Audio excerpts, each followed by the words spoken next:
Savvy Young Professional podcast.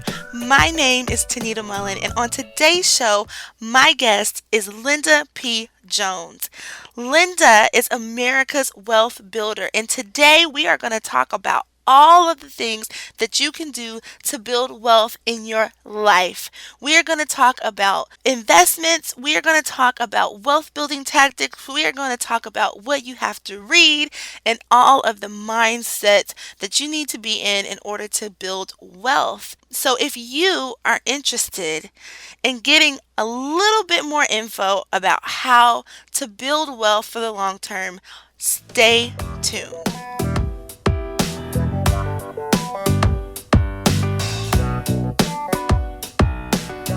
Okay, Linda, welcome to the show and thank you so much for joining me on the Savvy Young Professional. Thank you, Tanita. It's great to be here. I'm really a big fan of your podcast, and I know that it's something that people really need to hear. Money, finances, it's always going to be a topic of conversation. And so, if you would start out and tell everybody how you became so successful and a multimillionaire by age 39, that's a big one. Yes, well, I was always fascinated by the people around me, and I grew up in a middle class home, but in a place near Seattle, Washington, where a lot of people were very wealthy.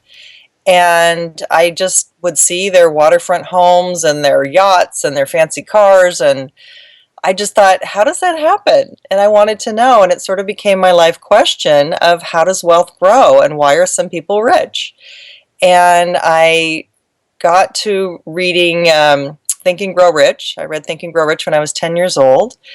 And that sort of started me on the path. And from there, I went to college, got a business degree, and got to working in the investment industry and learned everything I could about money, became a certified financial planner, just learned everything I could about money. But I realized that it wasn't going to build the wealth that I wanted. At least the strategies of, buying a mutual fund and hanging on to them for your whole life. It just wasn't going to be working to do that. And because I figured out what the formula was, and I realized that that wasn't it. So I tried different things, invested in real estate and whatnot, and I ended up getting a book called How to Invest in Stocks by William J. O'Neill, who is the publisher of Investor's Business Daily. And I read that book, and I started buying individual stocks. And then, of course, years after that, the tech bubble happened, and I ended up making a couple $1 million in the stock market. Wow, that's a pretty incredible story. So you came from a background where you felt like you wanted a little bit more. You wanted to figure out what was the next level. How could you get there at a young age? Right, I just felt like life is a banquet, and I wanted to be able to enjoy the whole banquet.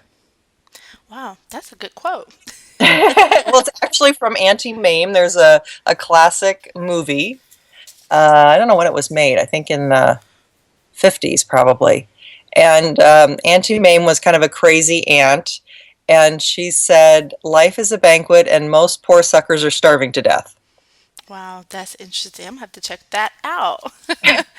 So you kind of really took it upon yourself at a young age to go ahead and get the ball rolling. There was no excuses for you, is what it sounds like. And you did whatever it was that you had to do to educate yourself and research and figure out how to get ahead in the way that you felt was best for you. So because this show is really centered around the young professional, my question is, how does a young professional start to gain financial freedom? Well, the first thing, and the thing that really makes me different, and probably because I did encounter Think and Grow Rich when I was so young, which led me to read other books about mindset, is I always start with creating a wealthy mindset as step one. And I actually created the 6 steps to wealth. So I'll give you the step by step of how do you get wealthy and what do you need to do. But it does start with creating a wealthy mindset. And it's more than the law of attraction. It's more than that. It's really about the energy that we have that actually our beliefs do go out into space and affect the things around us, and it does actually move other energy. And we do have a way of creating what it is that we want. And we have to have that belief, that faith that, some people will say God has given it to you, some people say the universe, depending on your religious beliefs. But either way, the Bible says if you have faith the size of a mustard seed, you can move a mountain. So it really is about faith and belief, and believing that you can have everything that you want and it will all be given to you. And that belief is really the foundation of where everybody needs to start with money. So it's definitely a mindset first in kind of getting your brain and your heart aligned and saying, okay, look, I want this level of success or financial freedom or whatever it is, and just believing it first. That's right. It's actually a decision. So making the decision that you want wealth, and from there believing that it will come to you. The actor Jim Carrey, you've probably heard that story about him writing out the $10 million check to himself and carrying that around. And he says he has a crazy belief in his ability to manifest whatever it is he wants. And you have to have that sort of crazy belief that, yes, I can have whatever I want. And it comes from belief, faith. You've got to have that solid foundation that, yes, abundance can be yours, because a lot of people get sort of caught up in the, oh, I'm not good enough. I've had so many people tell me, particularly women, tell me they think they're not worthy and deserving of wealth, which blows me away. I really want people to know that everyone can find wealth, but it starts within. It comes from within, and it comes from your thoughts and beliefs and your faith. Absolutely. I totally agree with that. I think one of the big things that you mentioned was, getting reading. You picked up a book, you started to plant the seeds in what you were consuming, the type of information. And I'm sure it was audio tapes or, MP3s or something that kept you motivated and completely in the mind frame. Because I think a lot of the times we can kind of get caught up in the day to day and just it bumps us off, and we forget to get back in the mind frame that's going to help us to get to success. So that's a really good way to start, and I definitely agree with that. So what if a person they're in the mind frame and they are just ready to do something to get to that level, to at least start? Because one of the questions that I get, or I've gotten from friends and especially people who found out that I was doing this interview is, what's the secret? And I think I know what you're going to say, but I just want you to kind of give us a little bit of insight as far as what are those next steps when you finally get in that mindset and this is happening. Okay, so let's say you've worked on your mindset, you've worked on your subconscious beliefs, you really are in the mind frame that you've decided you're going to build wealth, and you know that it's going to be yours. So that's step one. Step two is to save a nest egg. So you're going to need capital to invest. So you need to start saving some money. And if you have some debt, you need to pay the debt off.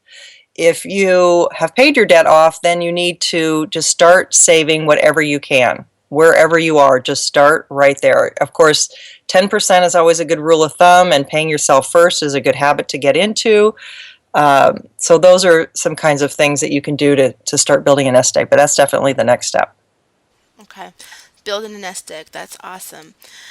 I want to ask you this question because I know that there's a big difference between wealth and being rich. I think when we're growing up, a lot of us say we want to be rich, we want to be rich. And then as we get older, we understand that there's a difference. Can you talk to me about what that difference is, or if you even think there's a difference? I do think there's a difference, and I call myself America's wealth mentor because I really think that wealth is not just about money. It's about living your life in the way that you determine and that you want to, and by prioritizing what's important to you. Many times we sort of end up letting life happen to us instead of choosing the things we want to have happen and directing our life in a very purposeful way. And so I think wealth is about directing your life the way you want your life to be, living your life's purpose, and having all the things that you want, the abundance that you want in your life. But it doesn't necessarily involve just money. It's health, it's love, it's having whatever it is you want, whether you want to travel or be able to give to others, whatever is important to you. But it's really living your true essence and what's true about you. And step 3 is to find a mentor, and that's part of what I teach is that wealth is beyond just the money. I think that's very important for people. I agree with that. So after we save the nest egg, you're saying that the next step is to find someone to mentor you. So what does that look like? If especially for someone who maybe doesn't have experience with a mentor or wouldn't know where to start. Well, it's about learning from someone who's done what it is you want to do. And that's very important because in the personal finance space, there's a lot of people who are journalists. There's a lot of people who were talking heads on TV that now say that they're financial experts, but they haven't created wealth in their own life. And I think it's very important that if you want to accomplish something, you find someone who's accomplished what it is you want to accomplish. So a mentor is simply finding that person that's done what you want to do and can show you the shortest path to get there. So whether that's through reading a book, like I did reading William J. O'Neill's book about investing, or whether that's someone following my website or my Be Wealthy and Smart podcast, or your podcast, or whatever it might be, there's people out there that can teach other people what it is that we've already accomplished, and that's what's important in a mentor. Before you go on to step 4, I would like to ask, you have a lot of experience working with people one on one, and you also, have your own podcast, which I'm sure you get a ton of questions from everyone, and especially, younger people starting out, young professionals. What are some of the things that you see that are maybe mistakes or things that are roadblocks or things that maybe you counsel people on a lot that you want to tell people to kind of watch out for when they're on this journey? Well, I think the biggest mistake is not understanding a principle called opportunity cost. What opportunity cost is understanding that you have a choice with your money. And if you choose to go in one direction with your money and spend it on depreciating assets, things that go down in value over time, you're going to go one direction. And if you make some smarter choices and choose appreciating assets, things that go up in value over time, you're going to go in another direction. So what I teach is that your choices are actually determining whether or not you'll be wealthy. You don't have to have a high income. You don't have to be brilliant, but you do have to be very conscious about the decisions that you're making with your money. And I talk about the big purchases and the big mistakes that people make. I don't talk about the small latte purchase, because that's a small thing. It's the big stuff. It's, buying a house and then deciding you don't want to live there very much longer and then having to sell that and buy another house. Now that's just cost you 2 real estate commissions. It's cost you moving costs. It's cost perhaps some remodeling and fix-up to go to another new place and make it the way you want it. That, can be $60,000 or more. And that over a 30-year period can actually be over $1 million that you could have had if you had been smarter about making those decisions and living in one house for 20 or 30 years instead of, oh, I'll be here for 3 years or 5 years, and then I'll move to that, and then I'll be there for 3 years or 5 years. So it's being really conscious with your decisions and understanding that every time you spend money, there's a price, and that money could grow to build wealth for you. And if you're not really conscious about what you're doing with your money, that's not going to be working in your favor. So you talked about the two choices. So one can get you where you want to go, building wealth, and the other one can take you in the opposite direction. What do you think, Linda, are some of the reasons why people make the choices to go in the opposite direction of wealth building? I think it's partly lack of education about the right choices, what the right choices are.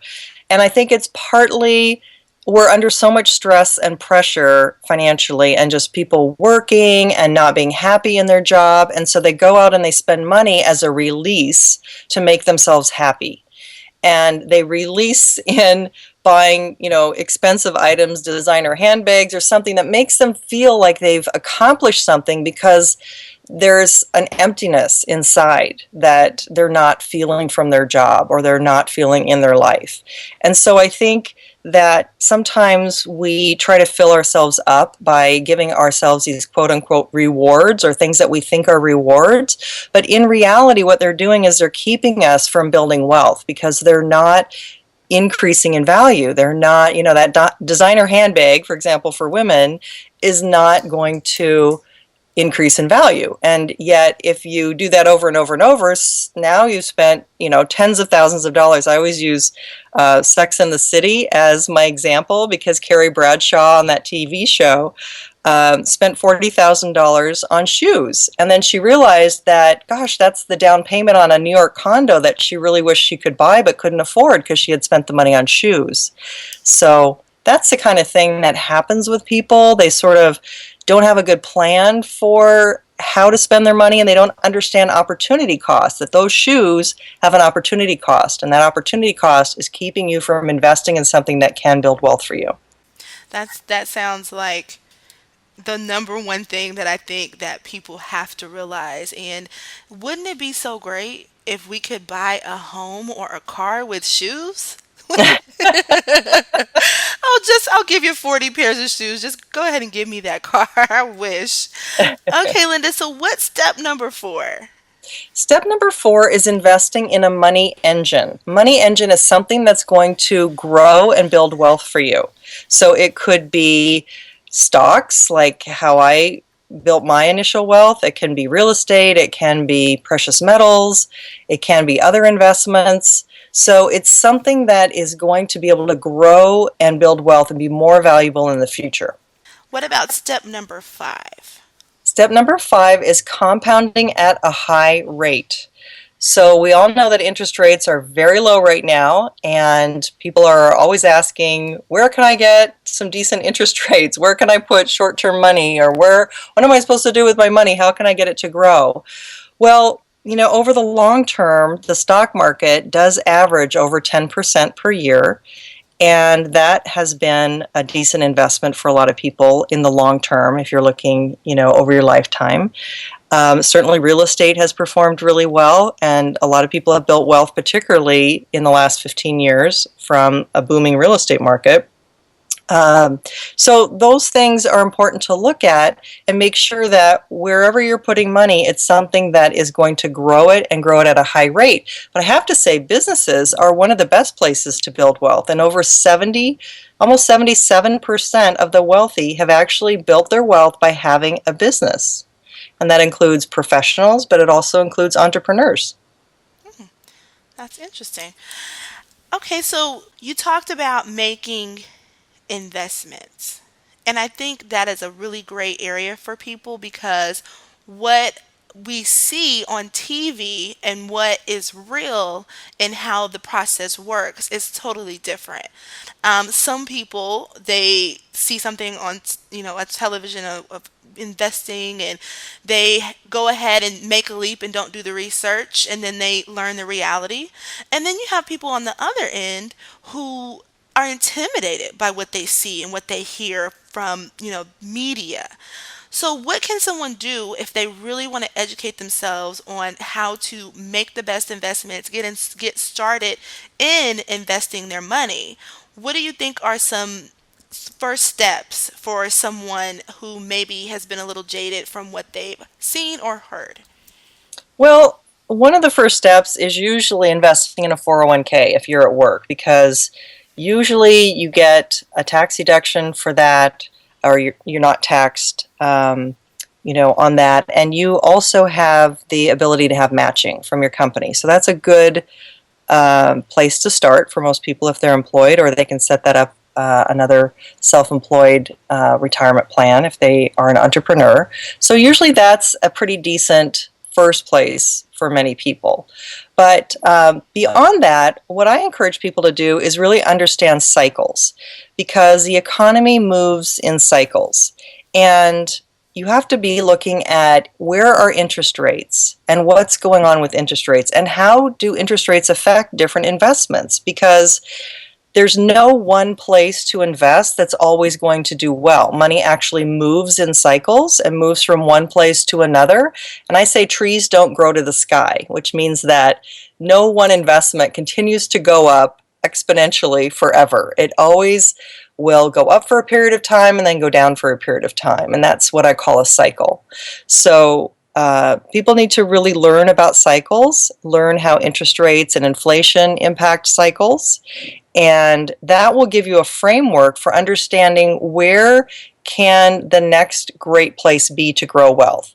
Because right now we have lots of bubbles that are going on. You know, we have interest rates that have been held down for 15 years artificially. People are getting used to interest rates being at zero and thinking that's normal, and it's not normal. That is not normal. Interest rates actually move in a 30-year cycle. So we bottomed around 2010, and for the next 30 years, interest rates will be heading in an upward direction. So you need to make plans for that, and you need to understand what can perform well in that kind of an environment over time. And again, that's not going to happen tomorrow, but I think the Fed could raise rates later this year, and I think we could start seeing the rising interest rate trend start to happen again. So you need to really understand a little bit more about cycles and how money moves and what are your choices and how can you look far enough ahead down the road to be choosing the right places to be. It sounds like when you're trying to get into investment, that you have to have a little bit of patience. Absolutely. Absolutely. Okay, great. Yes, for sure. And that's part of step 5 is compounding at a high rate. I mean, you're going to be compounding and you're going to be looking at long-term investment decisions. And the longer that you can look down the road and make those decisions, the better off you are. And the last step is to protect your wealth. Step 6 is to protect your wealth. And that is just to not carry too much debt, not be over leveraged. A lot of people made money in the real estate boom because they borrowed money and bought several houses and kept leveraging and leveraging. And then in the 2007, 2008 crisis, they were still really leveraged. They still had kind of the pedal to the metal, and they didn't deleverage. So once you've built wealth, you don't want to stay leveraged. You want to protect your wealth. I think that's an important point too. Absolutely. So, let's see. You mentioned a couple of books in the beginning of our talk. You mentioned Think and Grow Rich. And you mentioned How to Invest in Stock by William J. O'Neill. Hmm. Are there any other books or courses or tapes or any kind of education that you would recommend someone who's starting out in their wealth building journey? Well, I would really, I mean, without sounding self-serving, I do want to recommend my podcast because that's what it's there for. There's 75 episodes of education for free for people to learn. And it starts with your mindset and it goes into some very practical things, including even starting a luxury brand business. So I would definitely suggest that people go to the Be Wealthy and Smart podcast and listen to that. Beyond that, I think it's important. The number one most important thing really is our thoughts, and our thoughts are so powerful that books like The Magic of Thinking Big or The Magic of Believing, there's some classic books that were written like in the 60s that were just fabulous books, and those I would highly recommend as well. And anything that really stretches your mindset, that overcomes blocks in your subconscious, those kinds of things I think are really important to continue to read and just feed yourself positivity. So let's you talk about building a luxury business. That sounds really exciting. What is that all about? Well, creating your luxury brand is one of the things that is about being an entrepreneur. And, many people have this idea that, oh, I should charge really low prices and then everybody will come and learn from me or buy my products or whatever. And without really realizing that they're kind of setting themselves up to be Walmart, and that's not necessarily going to work for an entrepreneur. What an entrepreneur wants to do is probably be more like a boutique where they have fewer choices and they have a little bit higher prices, which I call your luxury brand. And it's about understanding the value that you put into a brand, not just about charging a high price, but the value behind it so that you can command that price and that people will actually learn more by being more highly invested, and they will feel better about what they've bought. You'll attract a better customer, better clientele. So those are the things that I teach about creating your luxury brand. That sounds really interesting. And I would say, based just those general principles alone, you can actually apply that if you were not an entrepreneur, if you were working in the corporate world and that's the path that you chose to take. Because I think sometimes we get the job and then we want to get another job that pays more and another job and another job.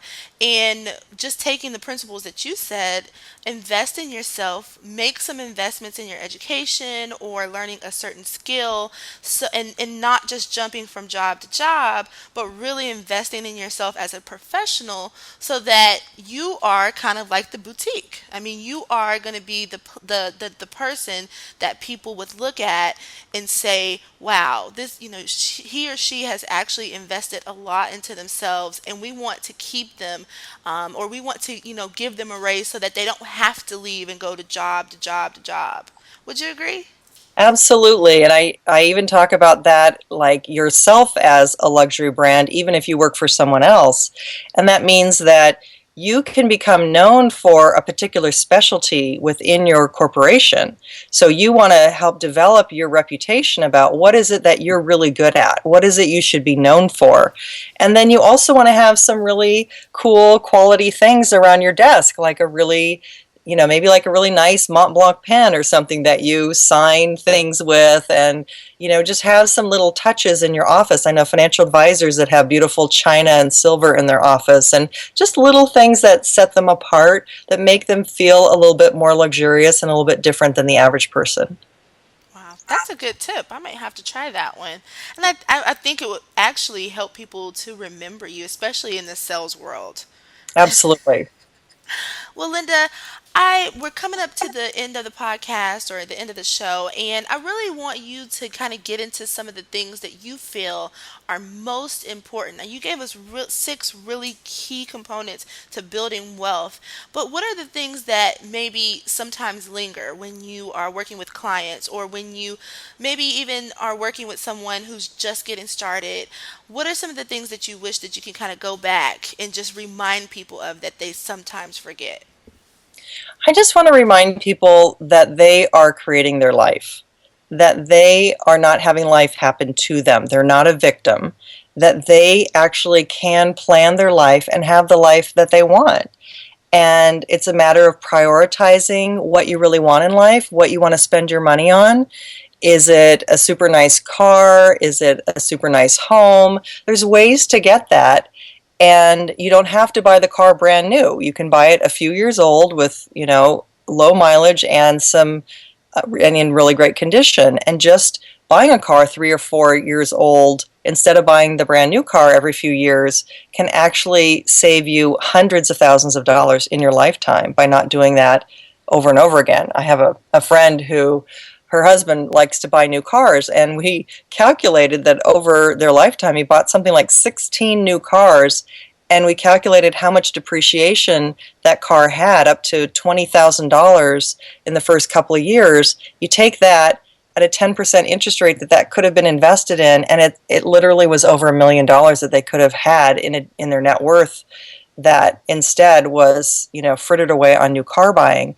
So it's about, being really conscious with what you spend your money on and where you spend your money, and making sure it's on priorities and not just on just random things that don't really matter to you, but really creating the life you want.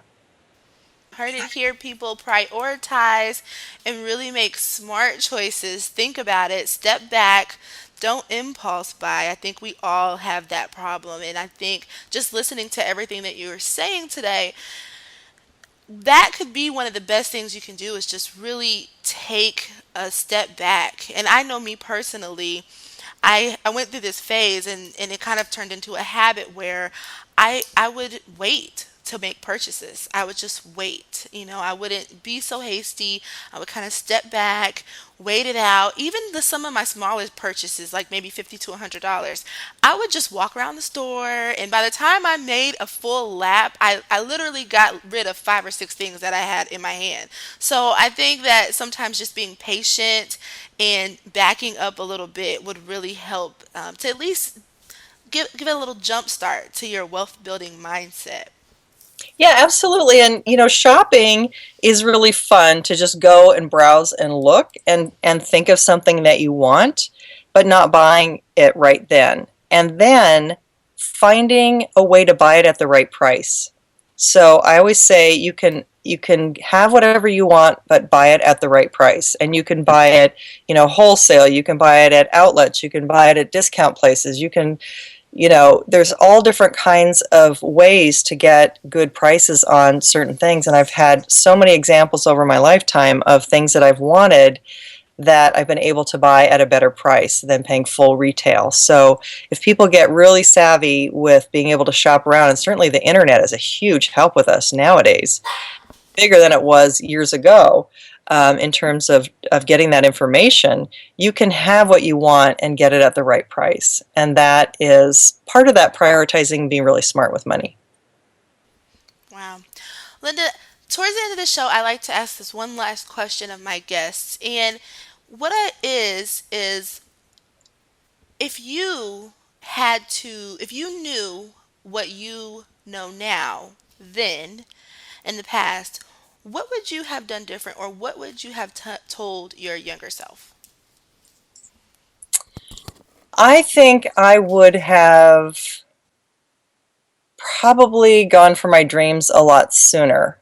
I think that I spent a lot of time looking and studying and thinking that having a job and a career was exactly the right thing. But I think really looking inside and determining what I felt was my life's purpose is probably the biggest change in my entire life, rather than um, living for myself, but living for other people now, turning that around instead of just doing the things you want in life, to turn it into what's my purpose here on earth and how can I help others. Because when you do that, you have total joy, you feel like your life has meaning and purpose, and it changes everything in life. So I wish I had done that much sooner.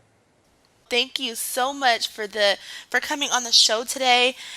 I know where to find you. Tell everybody where they can find you if they want to research and look you up and figure out more about what you have going on.